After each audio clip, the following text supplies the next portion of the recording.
और जब मैं वहां गई, हम इतने आर्य समाज इस दुनिया में हैं। मैं सुबह भी कह रही थी, अब भी कह रही हूं, जो काम हमारे पूर्वजों ने किया अगर उसको संभाल ले तो भी बहुत बड़ी बात है। स्वामी श्रद्धानंद ने जो बिल्डिंग बनाई है ना, आज के बड़े बड़े लोग भी बना नहीं सकते, पसीने आ जाएंगे। वो बिल्डिंग नहीं थी, वो भावनाएं थी। पंडित लेखराम जी के चाचा ने 5 रुपया दिया, उससे कमरा बना। आप विचार करके देखो, धर्म को जीते थे, केवल धर्म की बात नहीं करते थे।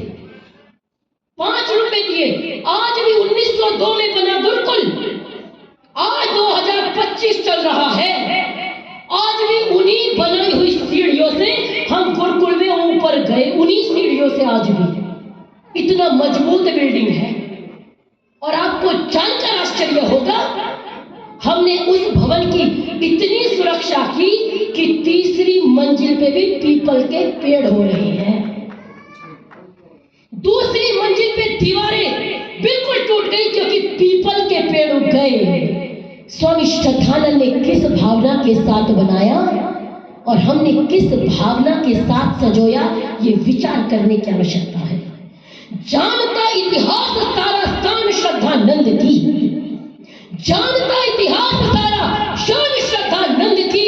खोजते हैं कान मेरे दान श्रद्धानंद की, पूछती गंगा की लहरें सुबकियां लेते हुए, पूछती गंगा की लहरें सुबकियां लेते हुए। वाटिका क्यों हो गई वीरान श्रद्धानंद की, वाटिका क्यों हो गई वीरान श्रद्धानंद की।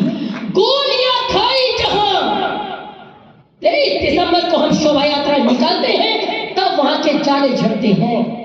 गोलियां खाई जहां, उस भवन का क्या बना, हो गई बदनाम यहां संतान श्रद्धानंद की। पूछती पावन ऋचाए, पूछती पावन ऋचाए, कौन उत्तर दे इन्हें। हो गई बेजान क्यों संतान श्रद्धानंद की, हो गई बेजान क्यों संतान श्रद्धानंद की। गुरुकुल की स्थापना की और सबसे पहले किसको पढ़ाया, इंद्र विद्या वाचस्पति को, अपने पुत्र को पढ़ाया। हरिश्चंद्र को पढ़ाया, अपने पुत्र को पढ़ाया। सबसे पहला प्रवेश उन दोनों का किया। सारी घटनाओं का जिक्र करने का समय नहीं है, 1-2 घटनाएं आपको बताऊंगी। अद्भुत नेता रोलेट एक्ट के विरोध में जब गांधी जी को गिरफ्तार कर लिया गया, चांदनी चौक के अंदर स्वामी श्रद्धानंद यात्रा का नेतृत्व कर रहे थे। अंग्रेजों को लगा सन्यासी है, इसको रोक लेंगे, गोली चलाने का प्रयास किया। स्वामी श्रद्धानंद भागे नहीं, सीना तान के बोले चलाओ गोली, हिम्मत है तो चलाओ गोली। 3 मिनट तक अंग्रेज अधिकारी की हिम्मत नहीं हुई कि गोली चला दे। ऐसे निर्भीक सन्यासी का नाम है स्वामी श्रद्धानंद। अंग्रेजों को माफी मांगनी पड़ी कि गलती हो गई। जलियांवाला बाग हत्याकांड हुआ 13 अप्रैल 1919 को। कांग्रेस का अधिवेशन होना था अमृतसर में। लोगों को कहा कि स्वागत अध्यक्ष बनाया जाए स्वामी श्रद्धानंद को। बहुत लोगों ने रिक्वेस्ट की, गांधी जी ने रिक्वेस्ट की, आप स्वागत अध्यक्ष बन जाइए। स्वामी श्रद्धानंद को बना दिया गया। इतनी बारिश हुई, इतनी बारिश हुई कि पूरा पंडाल, पूरा जितनी तैयारी थी सब घर ही रह गई।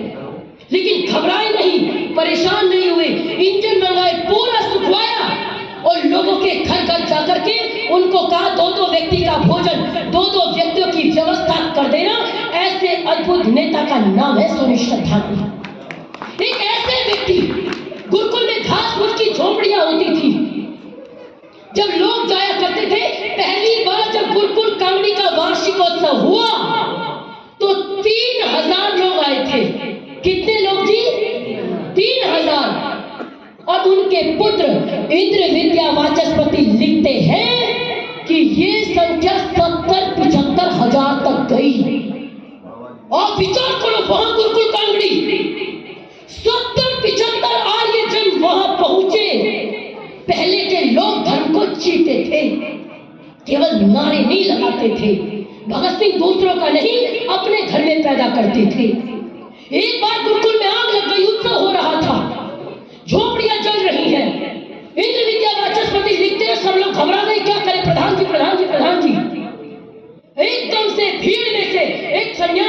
सड़कें चीरते हुए, और जैसे ही आए 1 सेकंड खड़े होके उन्होंने निर्देश दिया, तुम पानी लाओ, तुम रेत लाओ, तुम कंबल लाओ, तुम ये लाओ।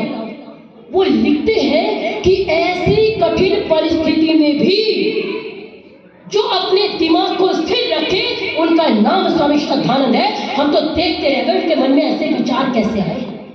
अद्भुत नेता।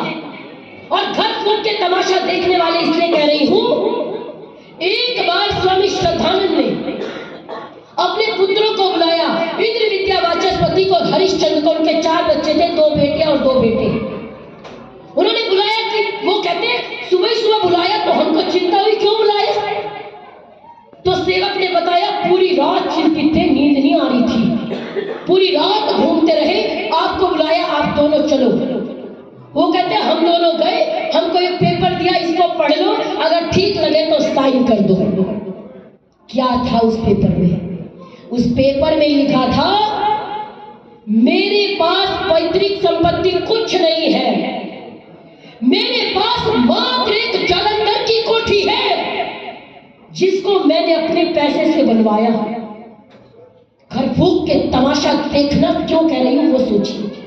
एक मात्र कोठी है, जालंधर की कोठी, जिसको मैंने अपने पैसों से बनवाया, उसमें मेरा मोह शेष है।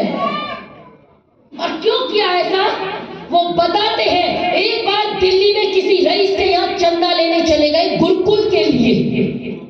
जब चंदा लेने गए तो उसने कहलवा दिया, कह दो यहाँ पे नहीं है। आप विचार करो, वो इंतजार करते रहे और अंतिम में वहां से चले गए, जबकि वो अंदर थे। उन्होंने मना कर दिया कि इनको कह दो मैं यहाँ नहीं हूं, स्वामी जी को मना कर दो। स्वामी श्रद्धानंद अद्भुत व्यक्ति हैं।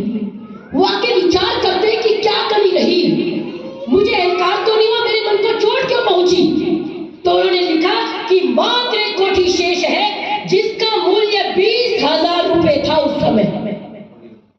20,000 रुपए, जिसमें से 10,000 रुपए उन्होंने वसीयत में इंद्र विद्या वाचस्पति के लिए थे, ये लिखे थे, और 10,000 रुपए लिखे थे हरिश्चंद्र के लिए। और वो उसका मतलब था, इंद्र विद्या वाचस्पति लिखते हैं, उसका मतलब था अब हमारे पास धन के नाम पे एक बूंद भी शेष नहीं बचेगी। लेकिन अद्भुत पिता, अद्भुत पुत्र है। वो लिखते हैं कि मैंने साइन कर दिया चुपचाप बिना प्रश्न किए, क्योंकि हम पिता से प्रश्न करते ही नहीं थे।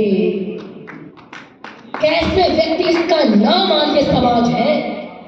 जान मुर्दों में भी आ जाएगी, मायूस न हो, वेद अमृत का इन्हें जाम पिलाओ तो सही। राम और कृष्ण इसी काक में पैदा होंगे, माता कौशल्या यशोदा सी बनाओ तो सही। जान मुर्दों में भी आ जाएगी, मायूस न हो, वेद अमृत का इन्हें जाम पिलाओ तो सही। अंतिम में लिखते हैं संन्यास का निर्णय लिया। मैंने अपने पुत्र को बुलाया और कहा अब मैं सन्यासी होना चाहता हूं। स्वामी श्रद्धानंद अद्भुत है। उन्होंने कहा मैंने थोड़ा सा प्रश्न करने का साहस किया। मैंने कहा आपको कपड़े ही तो रंगने शेष बचे हैं, बाकी सब तो आप त्याग चुके। उन्होंने कहा नहीं। और जब प्रश्नोत्तर हुए थोड़े से, तो वो लिखते हैं विद्या वाचस्पति, अंतिम में उन्होंने कहा देख इंद्र, मैं कोई भी काम युक्ति से नहीं करता, कोई भी काम जब करता हूं तो श्रद्धा से प्रेरित होकर करता हूं, और मेरी इच्छा है मुझे सन्यासी बनना है। और जब सन्यास लेते हैं, किसी को अपना गुरु नहीं बनाते, वो वेदी पर खड़े होकर के कहते हैं कि मैंने जीवन में जो भी कार्य किया वो श्रद्धा से प्रेरित होकर किया। आज मैं सन्यास ले रहा हूं, वो भी श्रद्धा से प्रेरित होकर ले रहा हूं, इसलिए मैं अपना नाम श्रद्धानंद रखता हूं। ऐसे व्यक्तित्व का नाम है स्वामी श्रद्धानंद। अब तुलना कीजिए, उनकी बेटी एक बात गाती है, ईसा ईसा बोल तेरा क्या लागेगा मोल, ईसा तेरा राम रमैया, ईसा तेरा कृष्ण कन्हैया। हमारे बच्चे तो रोज गुनगुनाते हैं, हमको तो फर्क भी नहीं पड़ता, हम तो विचार भी नहीं करते, हमें तो समझ में भी नहीं आता। उनकी बेटी गाती, पूछते कहां से सीखा, पता लगता ईसा कुल से सीखा। उसी दिन निर्णय किया कि अब मैं कन्या विद्यालय की स्थापना करूंगा। लोगों ने कहा हम भी भेजेंगे, हम भी भेजेंगे, लेकिन सबसे पहले जो पुत्रियां पढ़ने गई वो स्वामी श्रद्धानंद के और लाला देवराज जी की कन्याएं थी, क्योंकि लीग का निर्माण कुछ विलक्षण व्यक्तित्व किया करते हैं। आज विचार करके देखो, उन्होंने अपनी कन्या को देकर गुरुकुल की स्थापना कर दी, और आज तो हमने शिक्षा सौंप दी ईसाइयों को और जमीन दे दी वक्फ बोर्ड को, और हिंदू बजाएगा ताली काली कमली वाला मेरा यार है। ऐसे बचेगा धर्म, ऐसे बचेगा राष्ट्र। अभी पहलगाम की हम चर्चा सुन रहे थे, ऑपरेशन सिंदूर सुन रहे थे। कौन लड़ रहा था ऑपरेशन सिंदूर में? हमारे और आपके परिवारों के बच्चे, हमारे और आपके परिवार के लोग। यहां बैठ के शायद आपको समझ में नहीं आएगा। कश्मीर श्रीनगर की तो बात छोड़ दीजिए, जम्मू में मैं अभी रजौरी गई, और मैं पूरे यकीन के साथ कहती हूं, अगर सेना ना हो तो एक दिन जीना मुश्किल हो जाएगा। और ये 2 कौड़ी के गुंडे जेएनयू में खड़े होकर नारे लगाते हैं, ये जो गुंडागर्दी है इसके पीछे वर्दी है। अब विचार करो कितना मनोबल तोड़ने का प्रयास है। और हम स्वामी श्रद्धानंद की संतान है, जिन्होंने राष्ट्र के लिए सर्वस्व समर्पण कर दिया, जिन्होंने दलितों के उद्धार के लिए पूरा जीवन लगा दिया। आज हम क्या कर रहे हैं, विचार करने की आवश्यकता है। अभी देश की राजधानी में कुछ दिन पहले की घटना है। हम पर्यावरण बचाएंगे, दूसरों से मैं क्या शिकायत करूं? इस घर को आग लग गई, इस घर के चिराग से। गैर तो अपने क्या होने थे, अपने ही नहीं अपने हैं, इसीलिए तो भारत मां के आज अधूरे सपने हैं। दिल्ली के इंडिया गेट पे, देश की राजधानी है, दिल्ली को भारत का दिल कहा जाता है। पर्यावरण सुरक्षित करने के लिए हमारे और आपके परिवार की बेटियां आती हैं, क्योंकि हमने अपनी बेटियों को खुली छूट दे रखी है। कुछ भी करो, संस्कार विहीन हो जाओ, हमें चाहिए आजादी। काहे की आजादी? देश तोड़ने की आजादी। कश्मीर मांगे आजादी, कनाडा मांगे आजादी। अरे आजादी तो वो 23-23 साल के नौजवान फांसी का फंदा चूम के मांगे थे, वो करो तो जाने। पर्यावरण के नाम पे क्या किया उन्होंने? देश की राजधानी के अंदर नारे लगाए। 1 महीना नहीं हुआ उस घटना को, क्या नारे लगाए? कितने हिड़मा मारोगे, हर घर से हिड़मा निकलेगा। कौन है हिड़मा? नक्सली, जो वर्दी पे गोली चलाता है। हमारे परिवार का भाई शहीद होता है आशीष शर्मा। आशीष शर्मा ने नक्सलियों की कमर तोड़ रखी थी। उस बंदे के लिए, उस बलिदानी के लिए एक आवाज इनके मुंह से नहीं निकलती, और ये कहते हैं कितने हिड़मा मारोगे, हर घर से अफसर निकलेगा। और वो नारे लगाने वाले 2 कौड़ी के लोग नहीं थे, हमारे आपके परिवारों की बेटियां थी, जिनकी आड़ में नारे लग रहे थे। हमारे देश की राजधानी में नारे लगते हैं, कितने अफजल मारोगे, हर घर से अफजल निकलेगा। मुझे तो याद आती है वो पंक्तियां, हर हिड़मा की छाती से भारतीय सेना, भारतीय पुलिस, उनके ब्याह पे कहना चाहूंगी, हर हिड़मा की छाती में हम काट तिरंगा गुजरेंगे, तब देखेंगे औकात तुम्हारी किस घर से हिड़मा निकलेंगे, तब देखेंगे औकात तुम्हारी किस घर से हिड़मा निकलेंगे। स्वामी श्रद्धानंद के देश में चांदनी चौक, स्वामी श्रद्धानंद की आज भी इतनी बड़ी मूर्ति लगी है। गुरुकुल कांगड़ी में जब आप देखने जाओ, आप देखना इतनी भीड़ उनके बलिदान दिवस पर थी। जिस दिन उनका बलिदान हुआ, पूरे चांदनी चौक में पैर रखने के लिए जगह नहीं थी। स्वामी श्रद्धानंद वो व्यक्ति है, जब महात्मा गांधी मिस्टर गांधी थे और दक्षिण अफ्रीका में लड़ाई लड़ रहे थे, उस समय गुरुकुल कांगड़ी के बच्चों ने मजदूरी करके 1500 रुपए की राशि भेजी थी। किस लिए? कि आप जो लड़ाई कर रहे हैं उसमें हमारा सहयोग है। आप विचार करो, कैसे सन्यासी, कैसे क्रांतिकारी व्यक्तित्व, जितना उन्होंने कार्य किया, संकल्प लिया, 30,000 एकत्रित नहीं होंगे तो घर में नहीं आऊंगा। आज तो 30,000 कुछ नहीं है, फूंक मारते इकट्ठा कर देंगे। 30 लाख कुछ नहीं है। उस समय 30,000 की राशि एकत्रित करना कितनी बड़ी बात थी। संकल्प लिया तो जनता ने 30 नहीं 40,000 की राशि एकत्रित कराई। स्वामी श्रद्धानंद ने गुरुकुल की स्थापना की। स्वामी श्रद्धानंद ने आर्ष पद्धति के लिए पूरा जीवन लगा दिया, और जब आप पढ़ेंगे उनकी जीवनी को कि मेरे और क्या क्या कार्य करने अधूरे रह गए, तो आपको समझ में आएगा उनका उद्देश्य कितना बड़ा था। वो ये चाहते थे कि गुरुकुल वाले कभी भी मांगने ना जाएं, इतना निर्माण कर ले। आप उस भूमि को देखना, पूरा गांव का गांव है।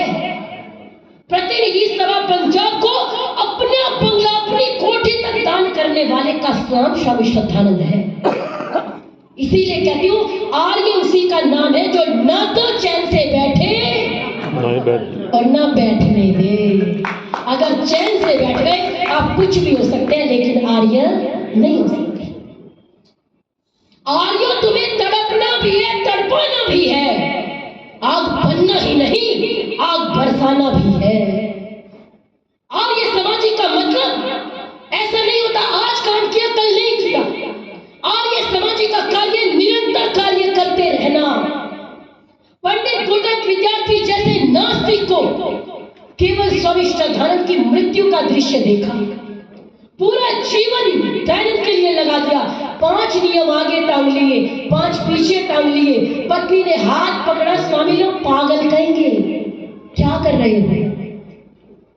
उन्होंने कहा देवी ये जीवन मेरा नहीं है, ये जीवन तो आर्य समाज और दयानंद का है। लोग मुझे क्या कहते हैं मुझे फर्क नहीं पड़ता। दलित उद्धार के लिए जिनको कहते हैं ये नीची जाति ये ऊंची जाति, अच्छा मुझे समझ में नहीं आता हम डिसाइड कैसे करते हैं ये ऊंची जाति है ये नीची जाति है?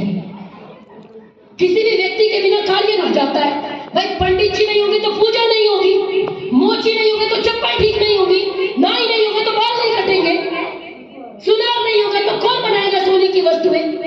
जैसे शरीर में पूरे अंगों का महत्व है, उसी प्रकार समाज में प्रत्येक व्यक्ति का अपना महत्व है। किसने बांटा ये ऊंचा नीचा? एक पिता के पुत्र हैं सारे। स्वामी श्रद्धानंद ने हमको यही सिखाया, स्वामी दयानंद ने यही सिखाया। एक पिता के पुत्र हैं सारे, एक हमारी माता, दाना पानी देने वाला एक हमारा दाता। न जाने फिर किस मूर्ख ने लड़ना हमें सिखाया। सबसे कर लो प्रेम जगत में कोई नहीं पराया, सबसे कर लो प्रेम जगत में कोई नहीं पराया। हम अछूत जी आपको आप नीची जाति है, मैं कहती हूँ इस दुनिया में मुझे सबसे नीची जाति कह लो भाई, और तुम्हारी हिम्मत हो तो करो अत्याचार, हम देखेंगे तुमको।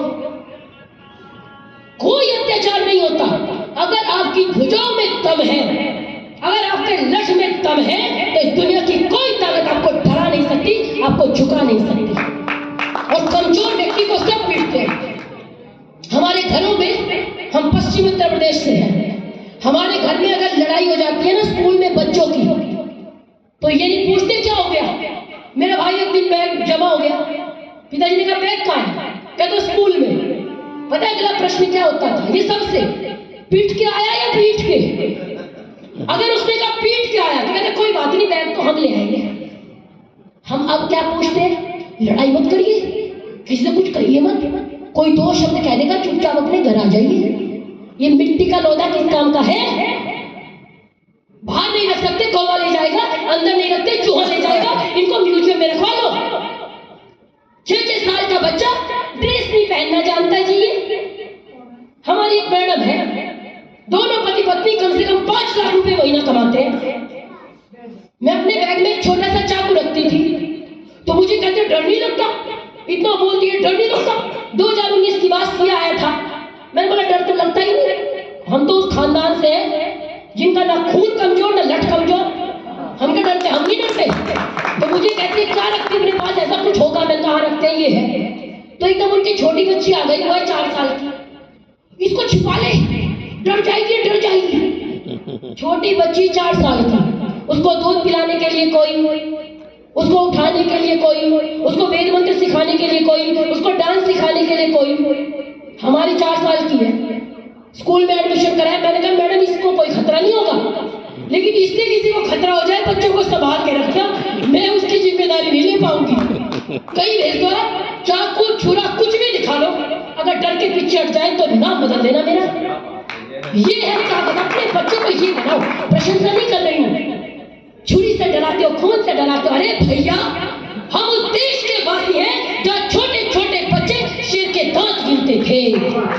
वंशज भारत के हैं, सामने आ जाए सिंह तो खेल खेल में ही चमड़े को फाड़ देते थे। उस परंपरा के लोग हैं। महाराणा प्रताप पूरी जिंदगी घास की रोटी खाई, लेकिन अकबर की अधीनता स्वीकार नहीं की। अकबर को भी पता लगा किससे पाला पड़ा है।